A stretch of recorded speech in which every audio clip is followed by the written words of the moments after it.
programa Outras Palavras, um oferecimento Sindiúti MG, Sindicato Único dos Trabalhadores em Educação de Minas Gerais.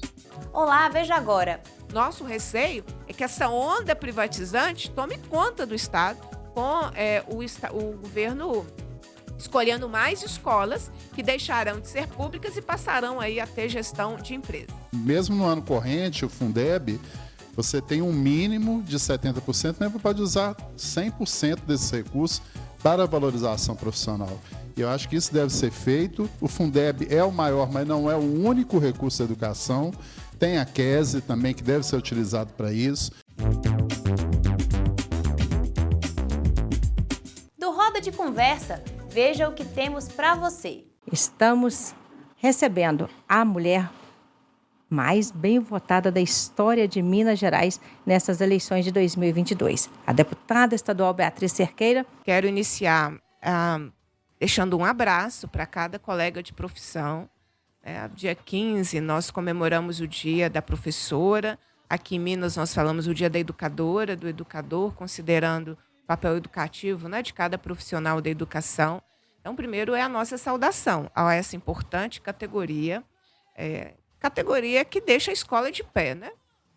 Nós conseguimos, a categoria consegue fazer o dia a dia da educação, apesar dos governos federal e estadual que estão aí, que muito têm atacado a educação, seja no âmbito federal, seja no âmbito estadual. E, por fim, agradecer a gentileza, né, dos 248.664 votos que nós tivemos nessa última eleição, renovando o nosso mandato para o próximo período, que eu renovo com cada uma que escuta aqui esse importante programa do Sindiúti, renovo o meu compromisso com as pautas da educação, das comunidades escolares e dos seus profissionais. Fundamental destacar o processo de escuta, não só da nossa categoria, mas das comunidades, dos alunos, das mães, em todo esse processo. Nós nunca tivemos uma condição de dizer, de falar a respeito das questões que afligem a educação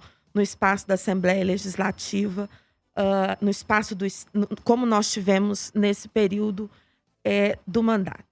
É uma pauta importantíssima, que merece toda a atenção e toda a centralidade no âmbito da Assembleia Legislativa. Nós buscamos, nesse período de 2019 a 2022, pautar cotidianamente tudo sobre educação.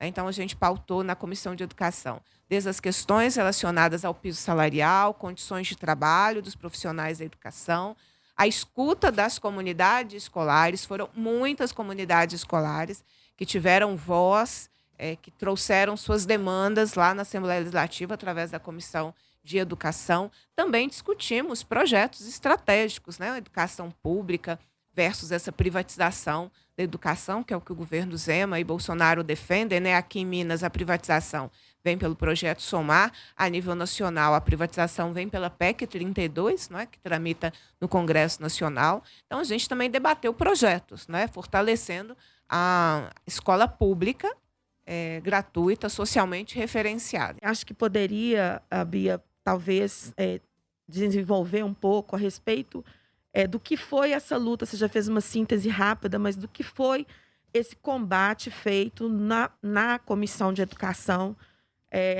e o apoio às pautas da educação, principalmente no combate ao projeto Somar e ao projeto Mãos Dadas. O projeto Mãos Dadas, que é um projeto do governo do Estado de municipalização de escolas estaduais, e que a Comissão de Educação, e através do mandato da Bia, foram fundamentais para denúncia e para resistência da expansão desse projeto, que não terminou. Provavelmente haverá mais tentativas de municipalização. Então, acho que é importante desenvolver um pouco a respeito disso. Toda vez que tentam desacreditar o que é público, é para jogar para a iniciativa privada. A gente tem que melhorar o que é público. Tem que tornar sempre o que é público de excelência. Olha esse ano o que aconteceu. Como é que a gente explica que um governador do estado não quis conversar com as professoras? Foi o que aconteceu esse ano, não é? A gente consegue viver em sociedade sem conversar? Não, o governador não conversa, e a categoria fez 30 dias de greve. teve na Assembleia Legislativa uma parceira, né, não só na Comissão de Educação, mas nas votações da Assembleia Legislativa em relação ao reajuste do piso. Tem dinheiro, tinha dinheiro naquela época, continua tendo dinheiro para honrar os compromissos com a categoria, né, com a professora, mas o governo fez uma opção de dizer, não, eu não vou investir o dinheiro do Fundeb no piso salarial da categoria, eu vou investir em outras coisas que me deem retorno. Por exemplo, o ano passado, o governador usou o dinheiro do Fundeb para pagar a empresa, essas empresas, que é uma empresa que veio de Feira de Santana, na Bahia, e que hoje administra 3 escolas aqui da região metropolitana de Belo Horizonte. E a Denise fez um alerta importante. Nosso receio é que essa onda privatizante tome conta do Estado, com o governo escolhendo mais escolas que deixarão de ser públicas e passarão aí a ter gestão de empresa. As notícias que vêm da Assembleia Legislativa e as lutas da educação nesse cenário. Essa reunião se destina a receber, discutir e votar proposições da comissão e a debater a destinação dos recursos extraordinários recebidos e a receber pelo Estado por meio de precatórios decorrentes de decisões judiciais relativas ao cálculo nominal por aluno na distribuição de recursos do Fundef e Fundeb pela União. O que seria questão de precatório, né? Precatório é uma dívida que algum ente tem com outro, né? Ou outra pessoa física, pessoa jurídica, ou com outro ente da federação que já foi transitado e julgado. Então, é uma dívida que não tem mais como quem está devendo recorrer. No caso do Fundef, já foi feito um acordo com as organizações lá que o Fundef, o precatório do Fundef, tem prioridade em relação aos demais precatórios. Com relação à questão do rateio, que como o recurso do precatório não pode ser utilizado para aumento salarial, ela não pode ser utilizada e ser incorporado no vencimento de nenhum servidor, seja estadual ou municipal, né? Então, a gente vai tratar como forma de rateio, né? Vai ser para todo mundo que era profissional do magistério. Aqui a gente tem que fazer 2 separações, tá? Os profissionais do magistério, que era a definição feita no Fundef e no Fundeb até o ano de 2020, 2021, né? Que é a legislação anterior ao Fundeb permanente. Então, todo mundo que estava trabalhando, seja concursado, temporário, que tinha vínculo de efetivo exercício, ele pode receber esse rateio. Tá? Mas tinha que estar trabalhando. Então, ou seja, para o pessoal do precatório do Fundef e parte do Fundeb, se tiver até 2020, quem não está nas funções consideradas dentro da sala de aula ou ou de suporte pedagógico, eles não têm direito a receber esse valor do precatório do Fundef. Os precatórios que surgirem a partir de 2021, aí todo mundo vai poder receber, porque a mudança do conceito de profissionais do magistério para profissionais da educação básica amplia todo mundo, desde que esses cargos, né, eles estejam previstos no plano de carreira, como fala a legislação. Na ação que o Estado entrou contra a União, o Estado falou que essa dívida seria de algo em torno de 6.786 para todo o período de 98 a 2006, né, que é o valor que estava lá na peça. Né? E só que a União deu uma resposta falando que ela não deve nada ao Estado, porque que o Estado deveria só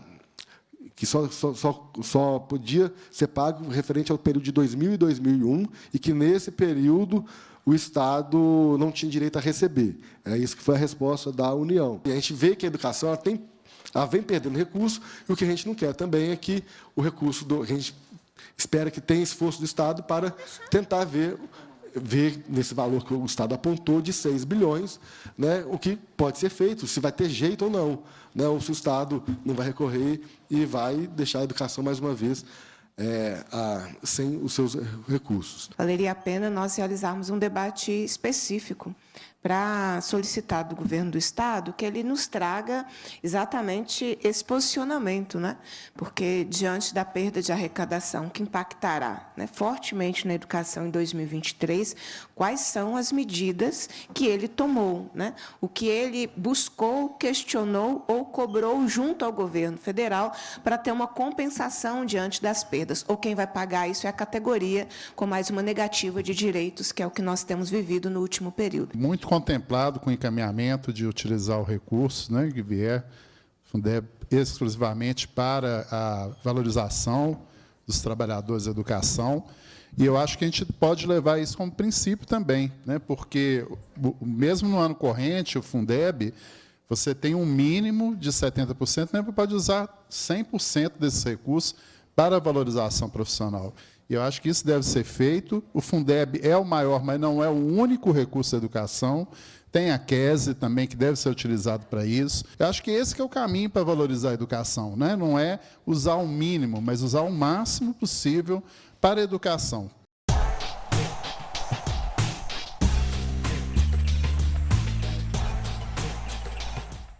A gente está rememorando a semana do professor, da professora, contextualizar um pouco o nosso debate com o que nós estamos enfrentando nesse momento. Nós tivemos o primeiro debate dos candidatos à presidência da República para o segundo turno das eleições. E uma das pautas trazidas foi a pauta da educação, né? E como a gente está num momento em que se mente muito na política, eu fiquei assustada com algumas questões. Primeiro, eu vi o atual presidente da República dizendo que as crianças ficaram 2 anos em casa e ele foi contra. As crianças não simplesmente ficaram 2 anos em casa. Nós vivemos uma pandemia que determinava uma restrição de circulação para impedir que o vírus se espalhasse e matasse mais muitas pessoas, não é?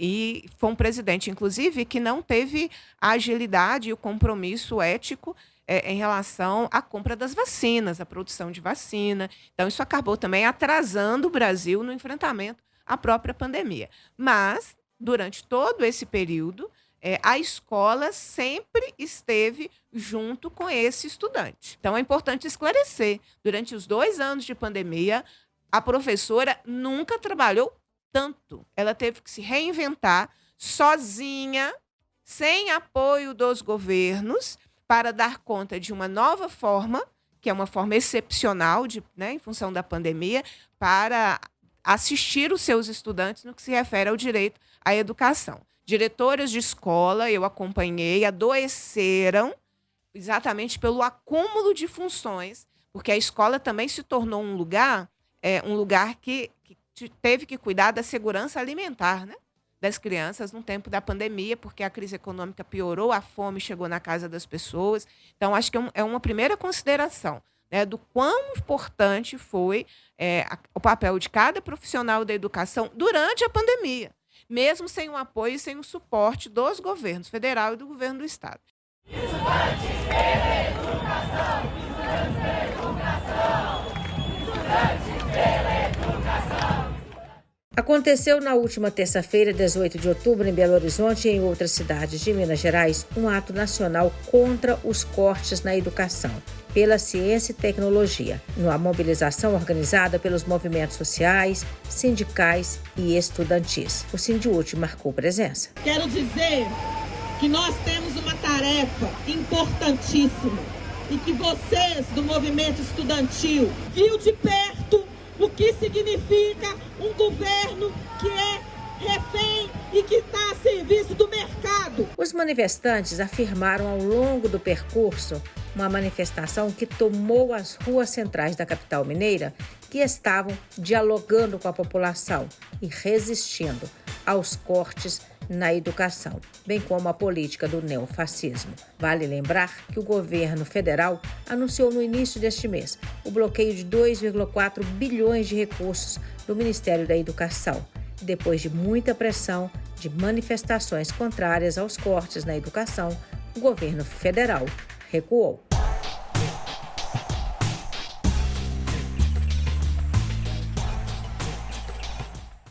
O projeto Somar, que é o do governo Zema, aqui, por exemplo, não está dando a mesma educação de uma escola particular, como se você estivesse contratando uma escola particular. Diminuiu o direito da criança. É o contrário. A situação se tornou mais frágil, se tornou pior, não se tornou melhor. Então, ninguém está dando à criança o mesmo direito de uma educação de uma escola privada. Entregar a escola para empresário não é entregar a escola para uma escola privada, é entregar para empresários que montam OS, né, organizações sociais, para lucrar com dinheiro público. E lucra pagando menos aos professores que ele contrata, lucra contratando monitores e não professores, porque esse é outro esquema que vai diminuindo o direito quando você não reconhece o professor como professor, mas só como monitor, não é? Então, tem muita coisa em jogo. E te usam mentindo para você sobre a escola para trazer aí uma falsa ideia de que eles estão preocupados. Estão nada. Eles querem destruir a escola pública, tirar o seu direito à educação, transformar isso tudo em mercadoria, para ter sempre alguém que privativamente vai lucrar com o que deveria ser seu direito. Você paga imposto, o Estado tem que retornar o seu imposto com uma prestação de serviço de qualidade. Quando eles começam a passar para empresas, como é o caso do projeto Somar do Zema, aqui em Minas, você não está pagando menos imposto por isso. Então, você continua pagando a mesma carga de impostos que você já paga, mas quem vai agora administrar o seu direito à educação não é mais o Estado, é uma empresa que está lucrando ainda mais.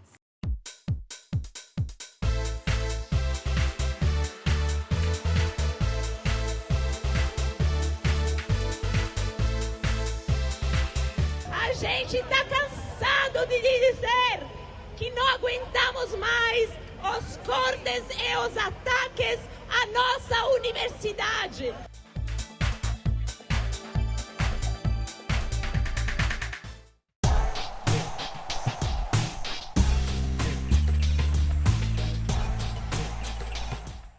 Criaram essa confusão, mentem sobre a escola, dizendo que a escola erotiza crianças ou a escola interfere na orientação sexual da criança. E aí, o que eles querem com isso? Eles querem desacreditar a escola, desacreditar o profissional da educação. E sabe o que está por trás disso?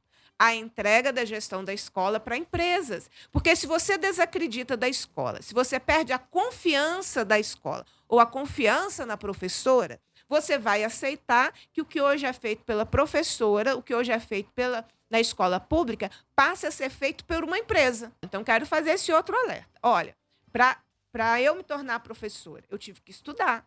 Todo mundo que se tornou professor de profissão estuda anos. A gente estuda metodologias, a gente estuda conteúdo, a gente estuda psicologia da educação, a gente estuda os diferentes métodos, né? Eu que sou alfabetizadora, os diferentes métodos de alfabetização, as técnicas, processos que são complexos, não é? Então, a gente estuda muito para se tornar professora. Além dessa formação, nós temos sempre formação continuada, ou seja, cursos que a própria prefeitura, o próprio Estado dão ao longo da nossa carreira, ou que a gente, por iniciativa própria, corre atrás e faz, né? Agora, com essa era de tecnologia, você tem muitas opções, inclusive, pelo computador, né? Muita coisa não é mais presencial. Então, a gente corre atrás. Então, é uma profissão que passa a vida estudando. É a profissão mais avaliada do mundo, a nossa profissão. Porque se eu tenho 30, 40 alunos em sala de aula, quando chegar em casa, são 40 famílias que vão analisar o que o seu filho, sua filha, aprendeu naquela tarde, né? Então, o que aconteceu naquela tarde? Então, você tem uma avaliação diária que é feita pela própria família, pela própria comunidade escolar. Você tem uma dinâmica pedagógica na escola que é coordenada pelo especialista da educação básica. Você tem o que você ensina na sala de aula, você não tira da cabeça. Opa, deixa eu ver aqui, Google, vamos ver o que eu vou ensinar hoje. Funciona assim, né, gente? O que você ensina na sala de aula é um currículo que foi, historicamente, a humanidade foi acumulando conhecimento e isso é construído nacionalmente. Então, as bases curriculares daquilo que a gente atua dentro de sala de aula foi previamente definido. Então, você não faz o que você quer numa sala de aula. Então, é muito importante a gente compreender por que atacam tanto a educação. Porque querem tirar a credibilidade da professora, querem transformar a escola pública num lugar de lucro para empresários. Então, a escola cumpre exatamente o papel contrário do que eles pregam, dessa tal de ideologia de gênero ou erotização das crianças. É o contrário, é a escola que protege a criança. Junto à escola tem a atuação do Conselho Tutelar, né, que é uma importante um zelador aí do direito da infância, do direito da criança, do direito do adolescente e da adolescente. Não é? Nós precisamos que as nossas crianças não sejam protegidas. É isso, sejam protegidas. E a escola cumpre um papel importante nessa rede de proteção.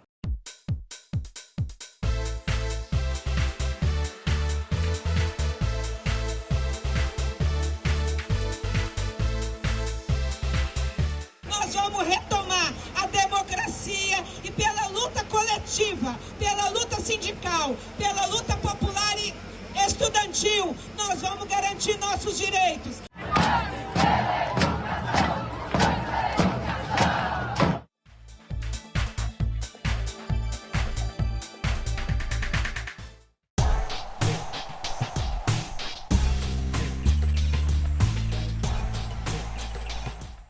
É um plano do governo federal que o Estado tem uma série de requisitos para aderir, né? E ao fazer a adesão, tem uma série de consequências, né? O governo do Estado de Minas quer aderir ao regime, porque ele quer a suspensão do pagamento da dívida que Minas Gerais tem com a União, mas o preço disso é muito caro. Primeiro, que é exatamente isso, é só uma suspensão. A dívida não deixa de existir, porque Minas Gerais vai aderir ao regime de recuperação fiscal. O regime de recuperação fiscal é por até 9 anos. Então, são 9 anos sem que o Estado possa fazer política de valorização dos profissionais da educação, sem que o Estado possa investir em programas sociais novos, propostas de articulação com o município, né, de demandas na área da saúde, ou da assistência social, ou da própria educação, né? Os indicadores da educação infantil em Minas Gerais são péssimos. É preciso ter uma grande rede para que os municípios consigam cumprir essa importante etapa da educação básica com direito de vaga pública, né? Hoje não tem, né? De 0 a 3 anos, a gente não universaliza. 0 a 3 anos, a gente tem pouco mais de 20% de atendimento. E de 4 e 5 anos, a gente não universalizou em muitos municípios mineiros. Então, o Estado fica proibido de investir em novos programas. Lá na Assembleia, a gente passou, desde 2019, a gente é contra essa adesão ao regime de recuperação fiscal, a gente debateu muito, não é contra, sou contra, porque sou contra, não. A gente fez muitos debates, né? Eu mesmo fui propositora de 2 ou 3 audiências públicas em que nós levamos pessoas técnicas entendidas na área e debatemos longamente, né? Também fizemos debate com os sindicatos que trouxeram a sua visão sobre as consequências do regime de recuperação fiscal. Eu sou contra porque existem outras alternativas. Minas Gerais não batalha outras alternativas. Vocês querem ver? Minas Gerais vai perder alguns milhões ou bilhões com a redução do ICMS. O que o governo Zema está fazendo sobre isso? Nada. O que o governo Zema foi lá, na porta do governo Bolsonaro e disse, olha, eu quero que você me compense. Porque quando você diminui a arrecadação de ICMS, você está diminuindo o dinheiro que vai para a saúde, você está diminuindo o dinheiro que vai para a educação e diminuindo o dinheiro que vai para as áreas sociais. Então, se você está diminuindo a arrecadação de ICMS, qual é a compensação que o governo federal fará para Minas Gerais? Nada, né? Então, se você não tem um governo do Estado que fale firme, defenda os interesses do Estado e só abaixa a cabeça, porque o conteúdo ideológico é mais importante do que o conteúdo que afeta a vida dos mineiros, aí realmente a situação fica bem difícil, porque o Estado deveria estar cobrando da União compensação pela perda de arrecadação de ICMS.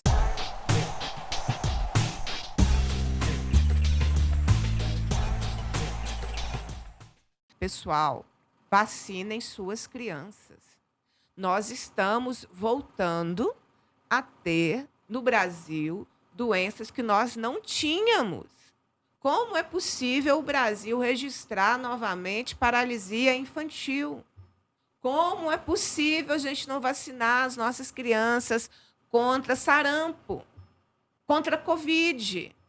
Nós temos o dever de zelar pela saúde. A saúde passa pela vacinação. Depois, a gente fica com consequências da não vacinação para o resto da vida. Verdade. Então, quero deixar um apelo aqui, né, por falar em saúde, a importância da vacinação.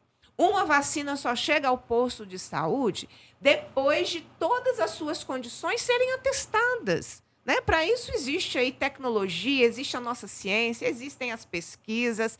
Nós não podemos negar o direito a uma saúde com plenitude às nossas crianças, negando-lhes a vacina. Então, se a carteirinha aí da vacinação da sua neta, do seu filho, sua sobrinha, não está em dia, vamos batalhar a vacinação, é muito importante. Depois, a gente fica com a consequência da não vacinação para o resto da vida. E é a criança que vai pagar essa conta, o que é mais cruel, né? Ela vai sofrer a consequência de uma escolha que não foi dela, mas que foi dos seus responsáveis. Então, eu queria reafirmar aí a necessidade, né, da gente vacinar contra todas as doenças cuja vacinação está disponível nos postos de saúde. É assustador. A gente pega aí a vacinação, as campanhas de vacinação.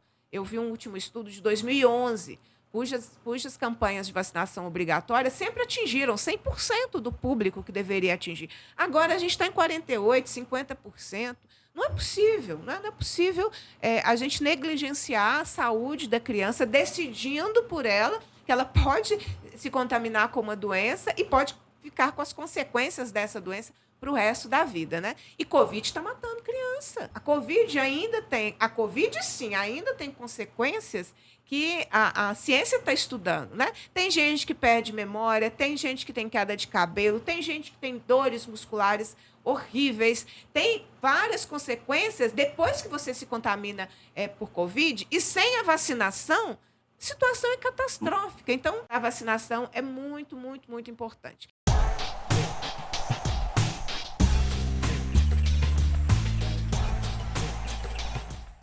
Olha, a minha preocupação com a Serra do Curral é, primeiro, porque o governo Zema mentiu para a sociedade, dizendo que estaria protegendo a Serra do Curral.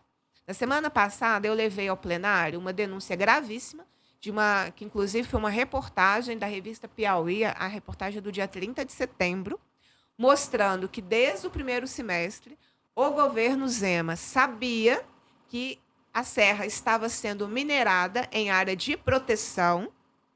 Não só sabia, como um cargo comissionado dele anulou as autuações, as multas que a mineradora, no caso é a mineradora Gucci, recebeu por estar minerando uma área que era de preservação e que não poderia minerar.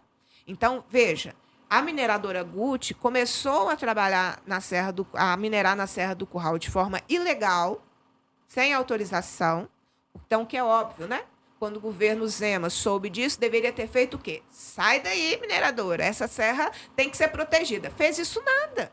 Ao contrário, fez um termo de ajuste de conduta com a mineradora Gucci, legalizando a mineração na Serra do Curral. Situação absurda em relação à mineração.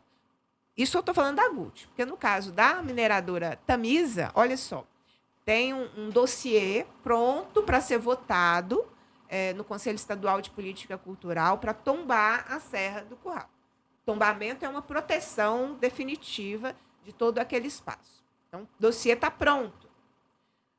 O governo Zema, que deveria ter pautado a proteção da Serra do Curral no Conselho, não fez isso. O que ele fez?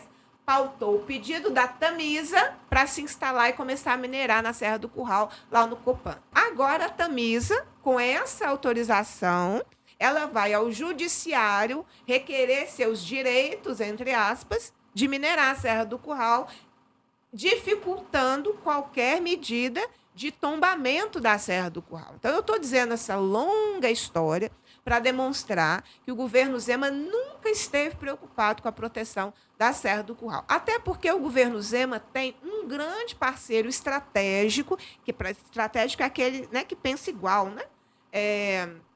Que é a FIENG, a Federação das Indústrias do Estado de Minas Gerais. A FIENG é contra proteger a Serra do Curral. Beatriz, como é que você sabe disso? Você só está dando um palpite? Não.